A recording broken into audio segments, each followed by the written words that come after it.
Muy bien, ahora tenemos la ménsula ABC, a la cual se le aplica una fuerza de 200 newtons como se muestra en el punto C.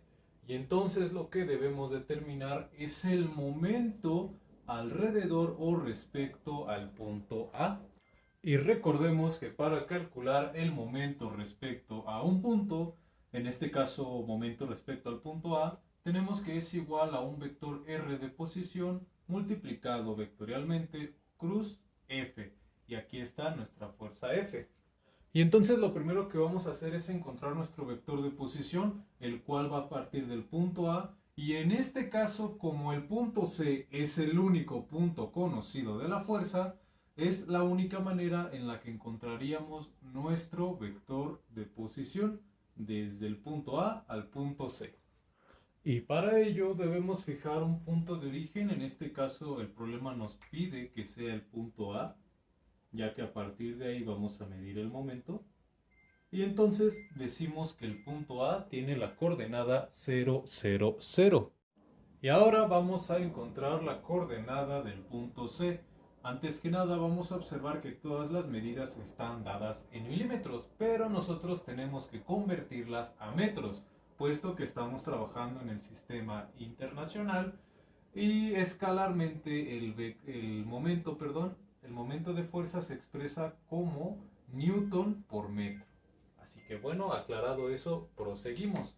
Entonces colocamos el punto C y comenzamos. En el eje X vemos que tiene 60 milímetros de distancia, por lo tanto sería 0.06.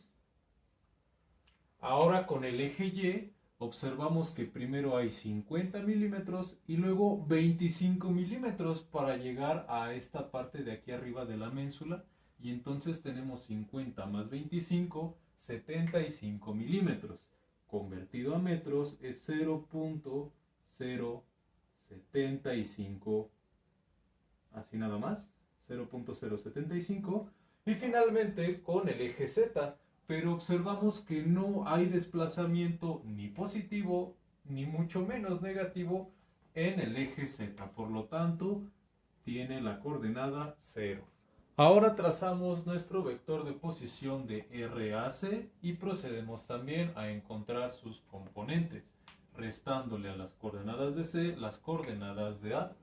Y entonces tenemos que el vector RAC es igual a 0.06 en I más 0.075 en J más 0 en K, y todo esto dado en metros. Hecho esto, vamos a descomponer nuestra fuerza F de 200 newtons en sus componentes rectangulares. Observemos que ya nos dan los ángulos directores y que a su vez la fuerza se encuentra en el plano ZY. Ok, y entonces comenzamos. Como se encuentra en dicho plano, quiere decir que no posee una componente en el eje X, por lo tanto va a ser 0 en Y. Observamos que el eje Y positivo es hacia arriba y nuestra fuerza apunta hacia abajo, es decir, en sentido contrario al eje Y positivo, por lo tanto va un signo menos.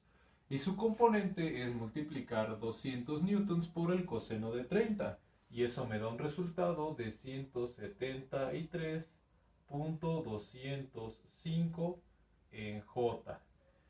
Ahora vemos que para el eje Z, la fuerza o la flecha del vector va en el mismo sentido al eje Z positivo, por lo tanto va un signo más.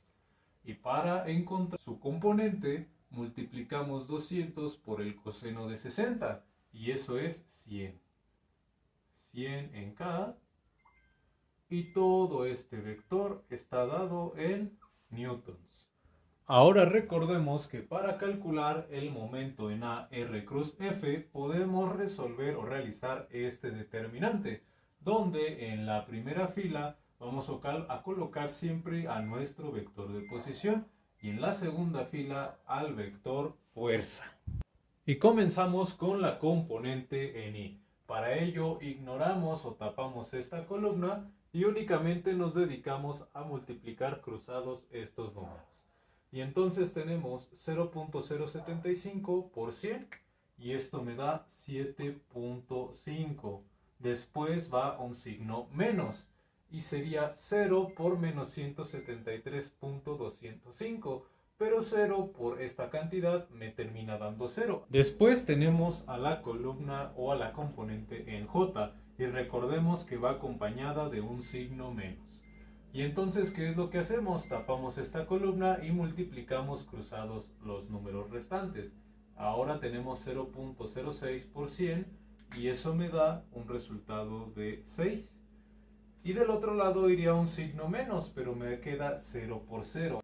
Finalmente obtendremos nuestra componente en K y tapamos la columna de K, multiplicando cruzado 0.06 por menos 173.205 y a eso le debemos restar 0.075 por 0. Y como resultado obtenemos menos 10.392. Y entonces, reacomodando nuestro vector de momento, tenemos que el momento respecto a producido por la fuerza de 200 newtons es igual a 7.5 en I menos 6 en J menos 10.392 en K newtons por metro. Y así que bueno, hasta aquí llega el ejercicio y video de hoy. Espero que se haya entendido, que les haya gustado y que también les haya servido. Si hubiese alguna duda, algún comentario, pues me gustaría que me lo hicieran saber para ir mejorando con el tiempo la calidad y el contenido de mis videos. Y así que bueno, sin más que agregar por el momento, yo soy Adrián Fernández y nos vemos en la próxima. Espero que se encuentren muy bien. Cuídense mucho.